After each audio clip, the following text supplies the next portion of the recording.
Lack of commitment, 73%. In other words, lack of commitment here is basically love. Because love is a commitment.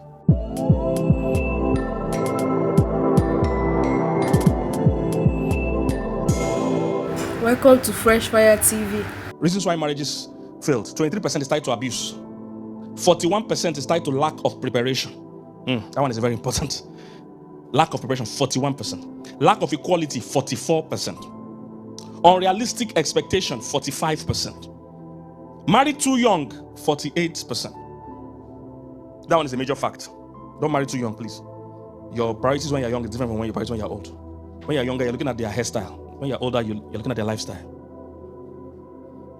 Infidelity, 55%. Frequent arguments, 46%.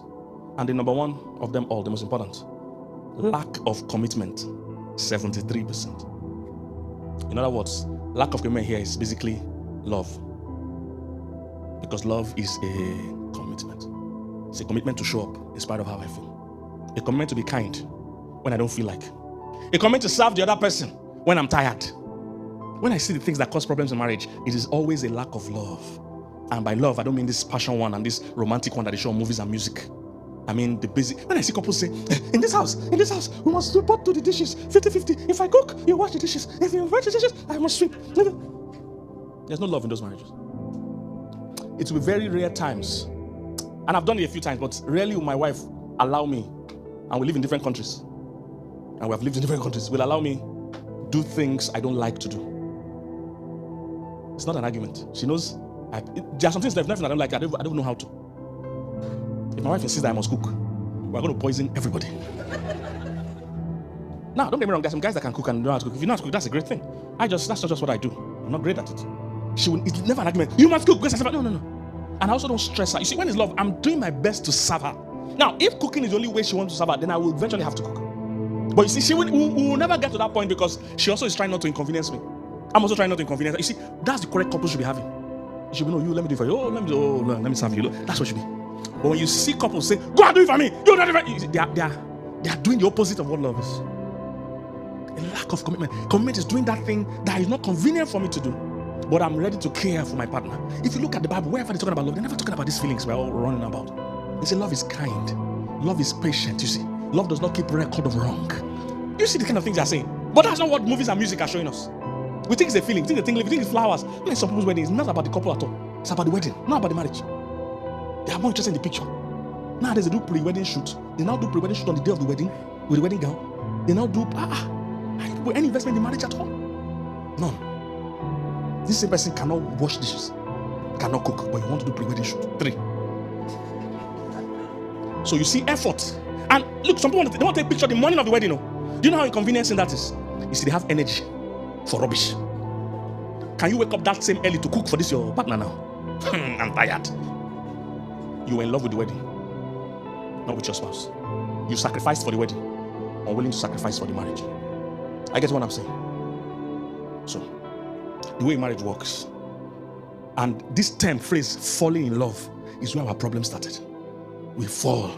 Have you seen it? When people fall, what do you tell them? Sorry. It's an involuntary, hurtful thing. Fall. It's a negative thing. We don't fall in love, we grow in love.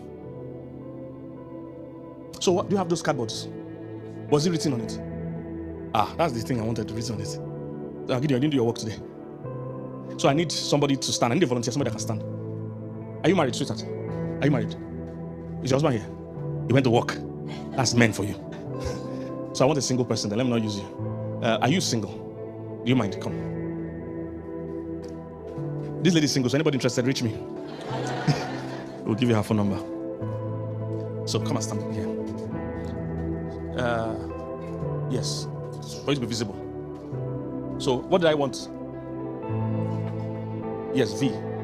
Yes, and N. Okay, so what happens to a lot of people is that they want a relationship. This lady represents relationship. Do you have the N for me? N, give me N. Sweetheart, please hold this N. Hold it, yes. Okay. Very ugly N, but it's fine.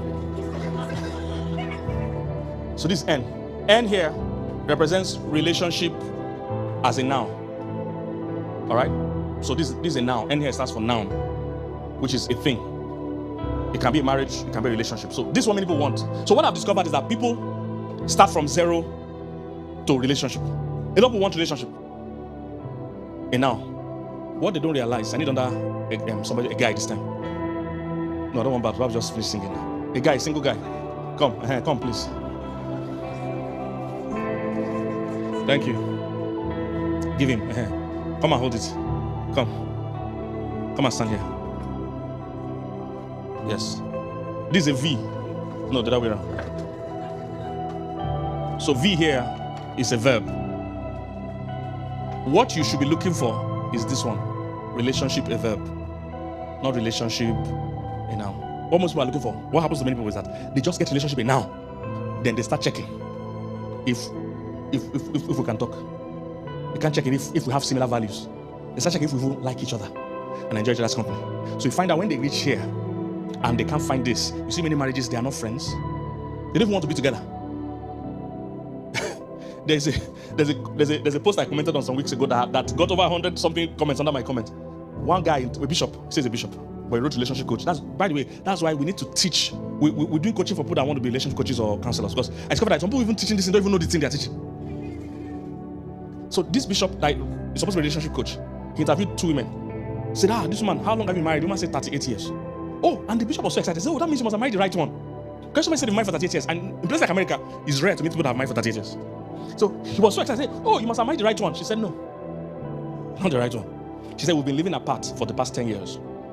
He said, so, as in, are you in different cities? He said, no, the guy is in the same city. But we live in 2 different houses for the past 10 years of the marriage. So the guy now asked under the comment that, what do we have to say? Do we agree with that? Me, I don't use ear to hear relationships. I say, I understand that she's using this to cope.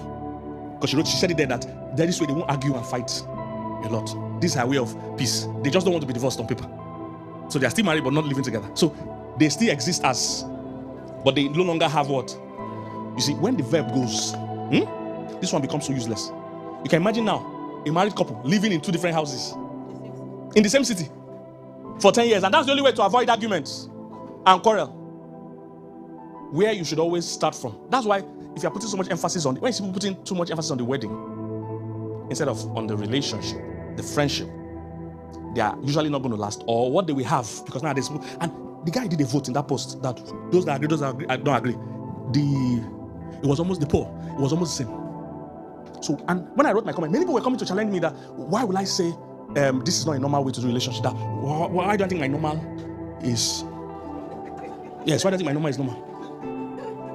Because we have a lot of people that have never experienced this, that try to do this, and this will break down without this. What holds this is this. If you don't have this and you jump into it, even if you have like £1 billion wedding, this cannot hold.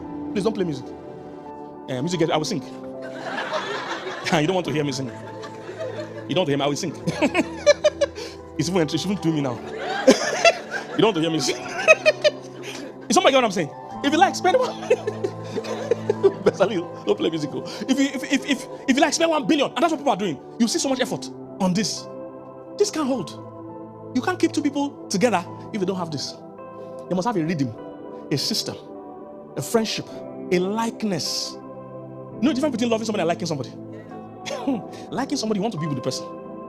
Loving somebody, you have to be with the person. You know what I'm saying? When you like somebody, you want to be with the person. When you love somebody, you have to be with the person. That many people don't feel you don't want to be with your parents. Some parents say you don't want to be with your children.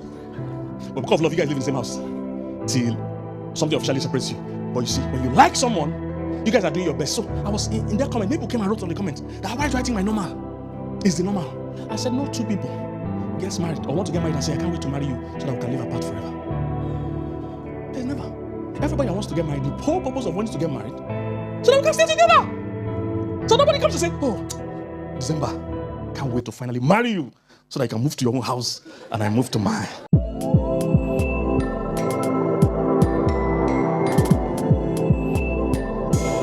Thank you for watching.